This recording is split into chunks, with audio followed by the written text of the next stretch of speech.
त्रिदलं त्रिगुणाकारं त्रिनेत्रं च त्रियायुधं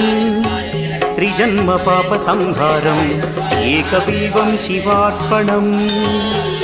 त्रिशाखैः बिल्वपत्रैश्च अच्छिद्रैः कोमलैः शुभैः तव पूजां करिष्यामि एकबिल्वं शिवार्पणम् कोटिकन्या महादानं तिलपर्वतकोटयः काञ्चनं शैलदानेन एकबिल्वं शिवार्पणम् काशीक्षेत्रनिवासं च कालभैरवदर्शनौ प्रयागे माधवं दृष्ट्वा एकबिल्वं शिवार्पणम् इन्दुवारे व्रतं स्थित्वा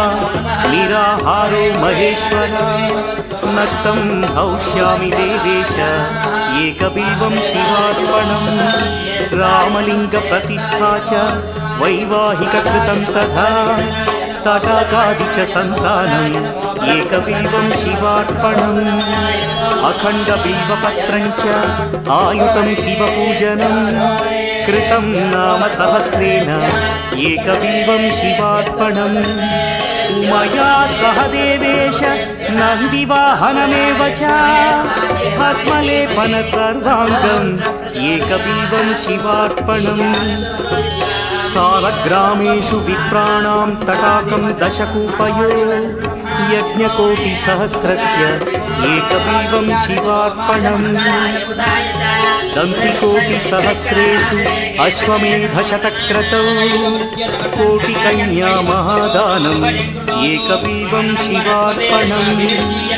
बिल्वानां दर्शनं पुण्यं स्पर्शनं पापनाशनम् अघोरपापसंहारम् एकबिल्वं शिवार्पणम् सहस्रवेदपाठेषु ब्रह्मस्थापनमुच्यते अनेकव्रतकोटीनाम् एकबिल्वं शिवार्पणम् अन्नदानसहस्रेषु सहस्रोपनयनं तथा अनेकजन्मपापानि एकबिल्वं शिवार्पणम् बिल्वाष्टकमिदं पुण्यं यः पठेत् शिवसन्निधौ शिवलोकमवाप्नोति एकबिल्वं शिवार्पणम्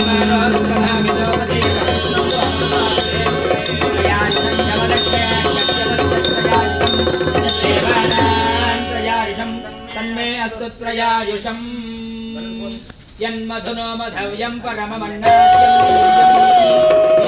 मधुनो मधव्येन परमेनान्नाद्येन वीर्येण त्रिदलं त्रिगुणाकारं त्रिनेत्रं च त्रियायुधं त्रिजन्म पापसंहारम् एकबिल्वं शिवार्पणम् त्रिशाखैः बिल्वपत्रैश्च अच्छिद्रैः कोमलैः शुभैः तव पूजां करिष्यामि एकबिल्वं शिवार्पणम् कोटिकन्या महादानं तिलपर्वतकोटयः काञ्चनं शैलदानेन एकबिल्वं शिवार्पणम् काशीक्षेत्रनिवासं च कालभैरवदर्शनौ प्रयागे माधवं दृष्ट्वा एकबिल्वं शिवार्पणम् इन्दुवारे व्रतं स्थित्वा निराहारो महेश्वर नक्तं हौष्यामि देवेश एकबिल्वं शिवार्पणम् रामलिङ्गप्रतिष्ठा च वैवाहिककृतं तथा तटाकादि च सन्तानम् एकबिल्वं शिवार्पणम् अखण्डबिल्वपत्रं च आयुतं शिवपूजनं कृतं नाम सहस्रेण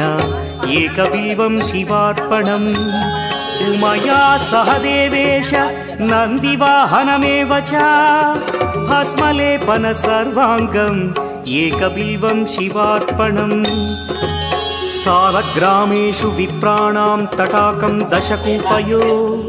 यज्ञकोटिसहस्रस्य एकबिल्वं